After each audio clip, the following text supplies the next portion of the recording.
Hello everyone, this is Storydive, back again, reviewing and breaking down the Easter eggs and references in another episode of American Gods, this time Season 3, Episode 2, titled Serious Moonlight, which of course is a reference to Shadow Moon, and also a lyric from David Bowie's song Let's Dance, and its associated tour.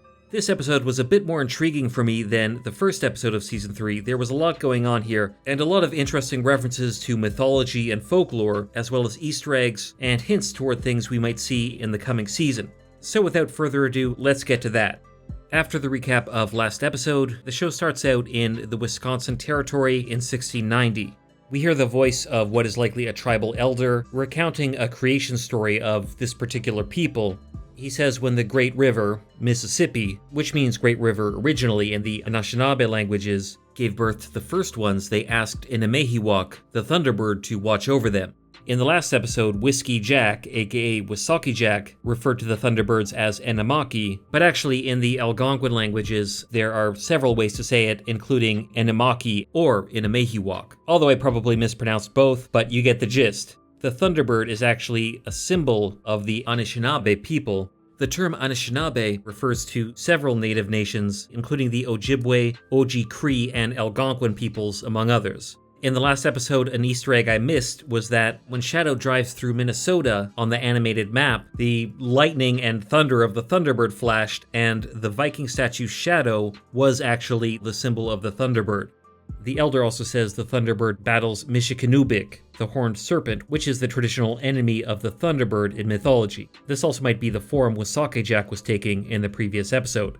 Through this opening sequence, we can see several passing shadows, which are likely Thunderbirds overhead. Then the camera pulls back to reveal that this village has been attacked by, quote, traders. On IMDb, these two are listed as French trader and German trader. One of them speaks French, and the other speaks, I assume, German, although it sounds like he also speaks Old Norse, or possibly Old High German, I'm not sure.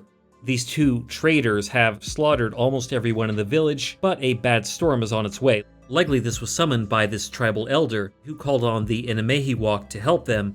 Thunderbirds are thought to cause storms, as their wings create the thunder, but this German trader, as a way of fighting the Native American gods, calls on one of his own gods, an old Germanic god, who he calls Hodekin, the Dark One, to basically call away the bad weather, and in fact he sacrifices this poor girl to this god. Hodekin is the name of a kobold in German folklore. Kobolds are basically elf-like house sprites, or spirits associated with a certain area. However, he calls Hodekin the Dark One, which makes me suspect that he's actually associating the name Hodekin with the Norse and Germanic god Hodr, or Hodr, to use the Old Norse pronunciation. There is no evidence I could find that Hodekin is associated with Hodr, or Hodekin originates from Hodr, although generally speaking, a lot of folklore figures are thought to be adapted from older gods, like Mad Sweeney, who was once the Irish god Lugh, but later became a leprechaun. I suspect they're attempting to do the same thing with Hodekin the kobold here. Also, there's another detail regarding the kobold that I will get to at the end of the video because it's sort of a spoiler. Hodr is thought to be the Norse god of darkness. He is blind and is also associated with winter, as winter is the darkest season. As we can see in this scene, it is winter. He also references Thor's hammer, saying the hammer flies across the sky. This also supports that Hodekin is from the Old Norse or Old Germanic pantheon, and likely Hodr. But I could be wrong that there is any connection to Hodr. Because they told us this is Wisconsin, I have to suspect that this area is what would later become Lakeside, and we're essentially witnessing the birth of Lakeside here. In the last episode, when Wisaki Jack referred to Wednesday being complicit in the erasing of his history, I thought he was referring to the Old Norse exploration of America, but now it seems more likely he's referring to this. Picking up from the previous episode, we find out that the person who put the gun to the back of Shadow's head is in fact Marguerite Olson, a journalist for the local paper and also the property manager of this building apparently. Marguerite does eventually let him in, although she's kind of a jerk about it. That's likely because she's suspicious of strangers due to her missing son, based on a few clues I'll get to later. Once inside, Shadow goes to sleep and dreams of his childhood. He is holding his mother's hand in a supermarket or store, turns to one of the magazines, Explorer, and this woman starts to talk to him, saying, "We have waited for you, and much is required of you." The actress on this cover is Bridget Ogundipe, I hope I said that right, and she is playing the Orisha Yemoja. also known as Yamonja or Yamaya in some countries. Yamoja is a goddess of water, rivers, and especially the Ogun River in Nigeria, so perhaps it's not a coincidence that the actress actually has Ogun in her name. Ogun is also another Orisha, who I'll get to if we see him, but on this cover you can see it says beautiful Nigeria, which is one of the major countries that the Yoruba people are in, although they are in a number of West African countries. The Orishas seem to be trying to get through to Shadow, although before he can really connect with Yamoja and the other Orishas, he's chased by the bison or buffalo, the representation of the American land, and basically separated from them, which might have a sort of metaphorical meaning. America is pulling him away from his African ancestry right now. Then we cut to New York, where Bilquis is now in her new fancy pad, and at first she appears to be doing some kind of role-playing with this guy who's dressed as tech assistants, but when he touches her, she says there's no touching allowed, at which point he gets very angry and reveals that he's the head of the largest IT company in the world. He says his name is William Huntington Sanders, and he likely owns Bilquis's app, Sheba, but he's not satisfied with the arrangement the way it is. Bilquis seemingly gives in to his advances, but she actually has other motives. She consumes him with her usual method. He is another willing sacrifice to the goddess Bilquis. However, afterwards she appears sick, so it appears something is not right with her usual method of worship. Shadow gets an invite to a Kolaida festival celebration in Chicago from Zaraya Polnochnoya, the Midnight Star. Kolaida is an ancient Slavic winter solstice festival, and apparently this one is in honor of Zaraya Verchernaya, the Evening Star, who was shot and killed in the last season. The Midnight Star says we must speak of your head and your heart. Of course, his head is promised to CZERNOBOG to hit with his hammer from the first season, but regardless, Shadow tries to figure out how to get to Chicago, and as he's on his way to town, he gets picked up by Hinzelman, who gives him a quick lesson on Lakeside's history, the benefactor Lester Hamilton and its Norse or Germanic roots, as well as its famous pasties, which is a traditional English food, especially associated with Cornwall, as Hinzelman says. Brought it over here from Cornwall. And actually, in some folklore, pasties are used as offerings to Cornish fairies. Also in the background, a cover of the song Always Something There to Remind Me plays, which for people that have read the book, I think is a reference to the lake. There's something going on with the lake, and it's always there in view of the town. While he's in the store with Hinzelman to get a jacket, Shadow runs into Allison McGovern, who he met when he first arrived in Lakeside, but later on in the episode, Allison will go missing. Hinzelman pressures Shadow into betting on the Clunker, which is the car that will eventually drop into the lake. People bet on when exactly it will do that, and some kind of freezing power highlights March 23rd from 7 p.m. to 8 p.m., so that's what Shadow bets on. From there, we cut to the dentist's office of Dr. Tyrell, who we soon find out is the Norse god Tyr. He's a god of war as well as justice, but in the modern world he has taken the role of a dentist, perhaps because he can collect children's teeth.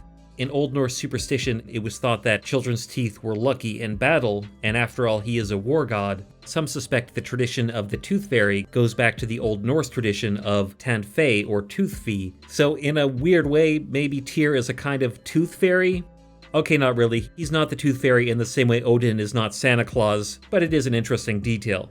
Wednesday meets up with Tuesday, Tyr, and goes into his office where he has a number of artifacts, including the sculpted head of Fenrir the wolf, the creature that bites off his hand in Norse mythology. In Norse mythology, it's his right hand, but here we can see that actually his left hand is missing. He has a prosthetic there. Wednesday says, when was the first time our soldiers carried our totems into battle, referring to the Fenrir head, and Tyr says when Gudfred effed up that Frankish business, definitely referring to the Danish King Gudfred and his conflict with the Carolingian Empire, or the Frankish Empire. He also says the last time was the Battle of Yorktown, when they posed as Hessian JAEGERS, or German infantry in the British Army. Of course, the British lost the Battle of Yorktown to George Washington and the Continental Army, and Tyr says they abandoned the Hessians and joined Washington. Wednesday then turns away this sculpture of a bird. I'm not sure what this bird is a reference to, but it might be a reference to the Jotun Hreisfylgur, which takes the form of a giant eagle and whose wings create the wind, very much like a thunderbird, or possibly it's one of the three roosters that crows at the beginning of Ragnarok. Possibly Wednesday turns it away because he doesn't want to face Ragnarok just yet.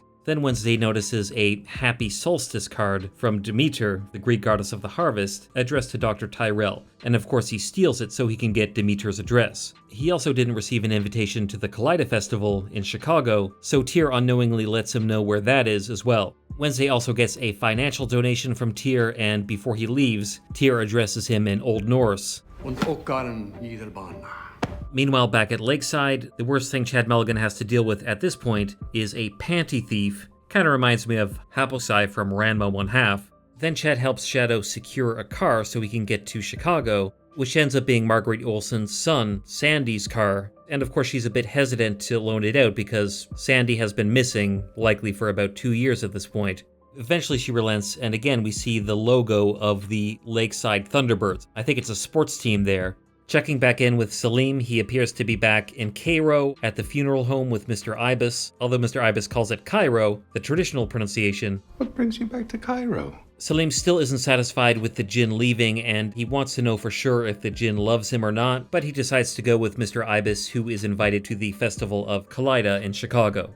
On the back of Sandy Olsen's car, we see another Thunderbird symbol, because the car is a Ford Thunderbird. And Shadow listens to Sandy's CD, at which point he figures out that Marguerite has a son. He also manages to hit a deer who seems to be perfectly fine. In Chicago at the Kaleida Festival, we see a picture of Zaraya Vechernaya when she was young, or rather an old photo of Cloris Leachman. Chernobog, the Slavic god of evil, of course, is very upset and says how much he hated her cooking. At which point Shadow arrives, and Wednesday arrives. Both of them are bearing gifts. Shadow has a Harlequin romance novel for the Morning Star, Zaraya Utrnyaya. Chernobog is not impressed with either of them, but Shadow goes up to the roof where the Midnight Star is, Zaraya Polnochnaya, and she makes an interesting reference saying Shadow is always half in light, half in shadow. After which she takes his silver dollar, which she plucked from the moon in the first season, and puts it back into the sky as the moon. The light and dark reference is interesting because his name is Shadow Moon, like the shadow of the moon.